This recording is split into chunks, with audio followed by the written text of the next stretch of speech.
Hello! Once again, I say congratulations to you for taking this intentional decision to transform your life and to get results in specific areas.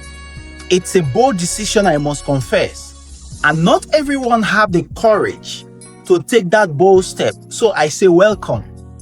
And I want to specially thank you, for trusting us enough to take this journey of transformation with you. We have seen major transformations take place right before our eyes on so many occasions. And we have no doubt whatsoever that yours will not be different from that same story. Normally, I start from the foundations, the beginning of it all. Consider for a moment, imagine having a super machine, and this machine can transform anything and put in your hands anything that you want out of life. Your career, your relationship, health, and happiness. How would that make you feel? Think about that for a moment. What if I told you that you already have this machine in your palms, and it's called your mindset? It's the invisible force that shapes your reality. It drives your decisions. Your mindset determines your trajectory. Why is that? Because it controls your results. You see, your mindset is not just a part of you. No.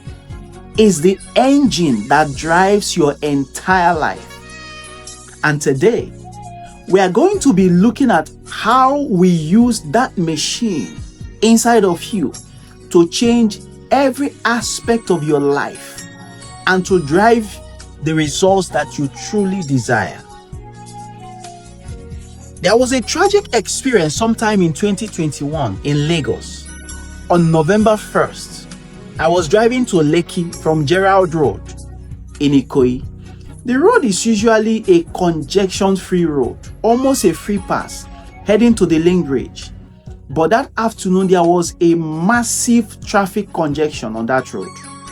It was practically on lockdown.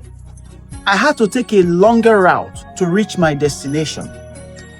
Later, I was told that a 21-story building had just collapsed, still under construction, but it collapsed, causing that massive traffic. What I was thinking was, how can a 21-story building still under construction just collapse like a pack of cards? What really happened? It turned out that they were only given approval to construct 15 floors, but they thought in their wisdom to add additional 7 floors on top of it, making it 21 stories. And they were using substandard materials. What was the result? The building collapsed, killing at least 40 people and injuring many in the process. So these guys were practically using a substandard material, wrong drawing, wrong design on a faulty foundation. Now, I say that to say this. The foundation of anything you do in life matters. The foundation determines the result you're going to get at the end of the day. I need you to write that down. The foundation of anything determines the result that you're going to get out of it. Your mindset is the foundation of your results. It determines every other thing. Every other thing is dependent on what you think, how you reason, and that is your mindset. Now, when we say your mindset, what do we really mean? I looked up the word in the dictionary. It's a habitual or characteristics mental attitude. Take note of that word, mental attitude. The way you think that determines how you interpret or respond to situations. I also need you to take note of this word habitual or characteristics. It means the features of something. Things you see to know that, oh, that's a car, that's a phone. There are some particular features that you see to know that that is an aeroplane, right? You remember in school when teachers will come in and ask us as children, what are the characteristics of living things? And we go, they have life, they can walk, they can breathe. Those were interesting times. So when the dictionary says habitual mental attitude, it means the features, the things that you will see and you will know that James is around. You know that Rachel is the one talking at the other end of the room because you can hear her unique voice. Put in another way, your mindset is your particular way of thinking. It's your set of beliefs, your attitudes, your perspectives, and the way you see things. All this put together determines how you interpret and respond to the world around you. The question is, how did you develop your mindset? The mindset you have now, how did it come about?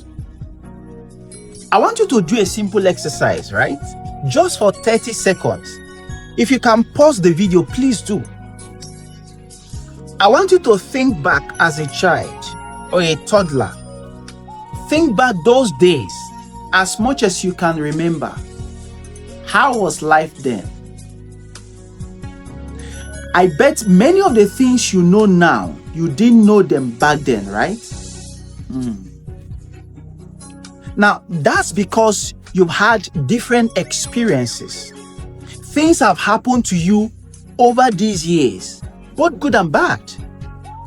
And those experiences have helped you in knowing all the things you know now, right? That's true. That's true. Well, those same experiences have shaped the person that you become today.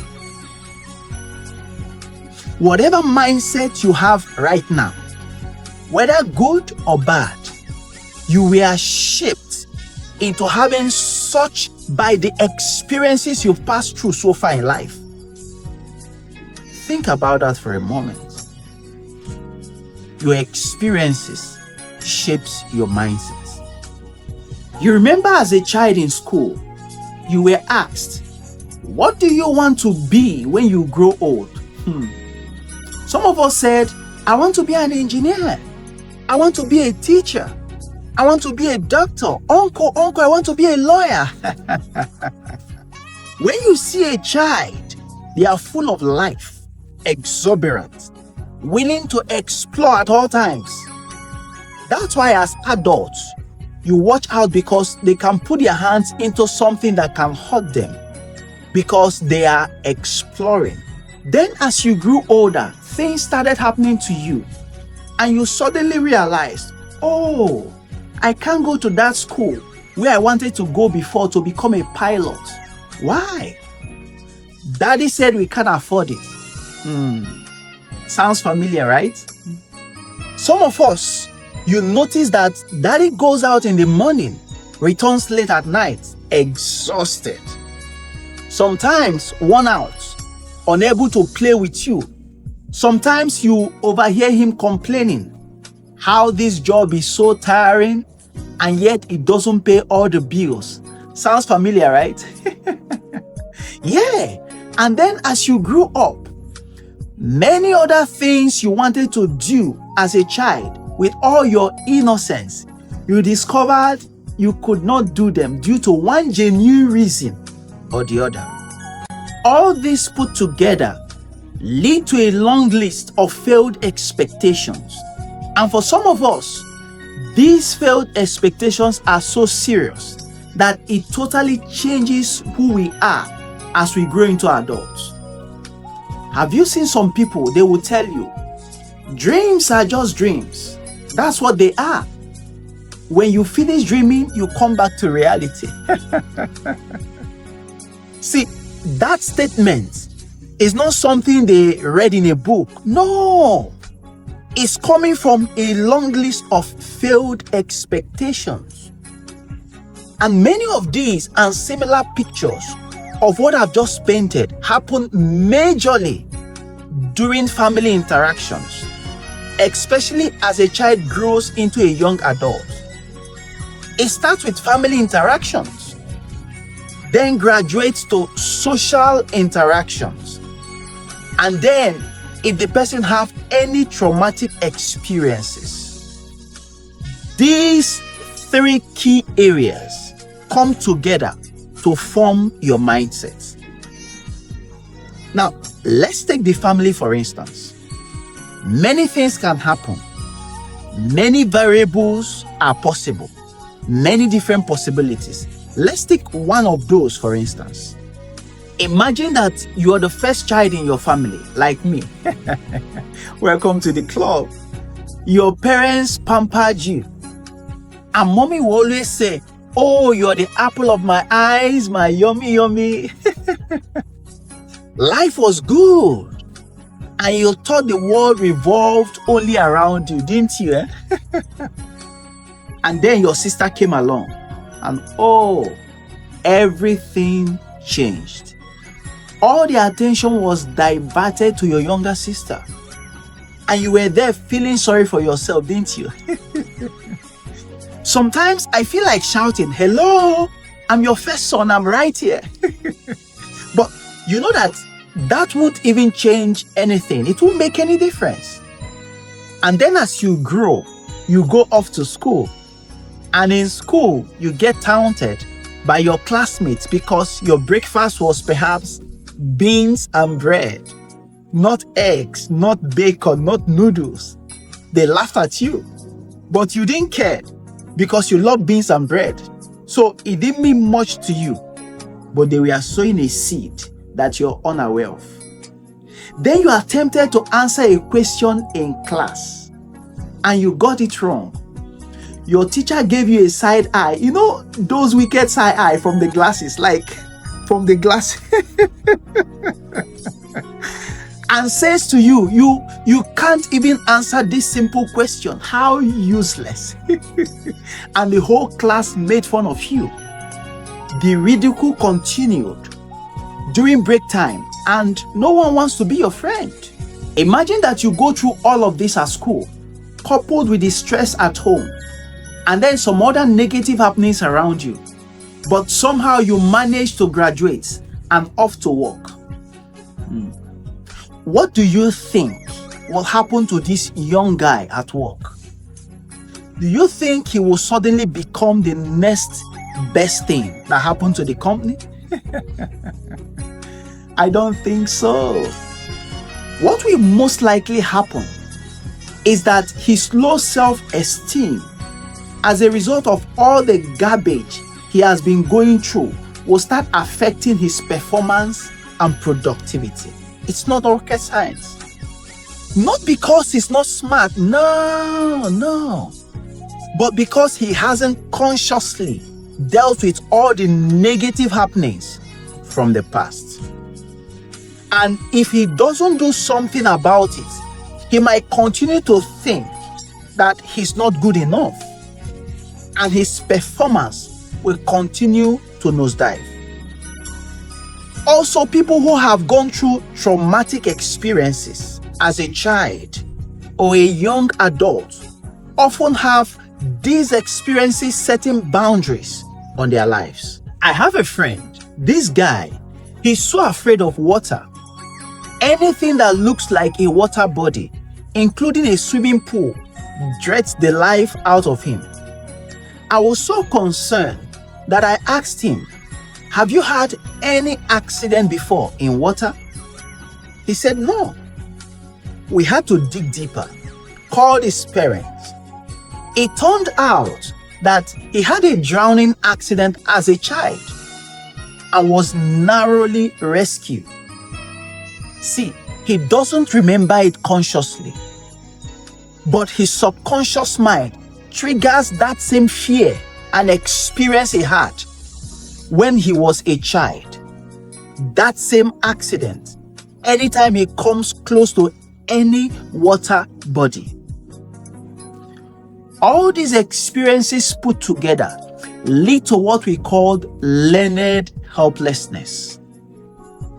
It's a situation where someone accepts a negative experience as normal occurrence, even when he can escape it, even when he can do something about it. So he settles for less than who he really is.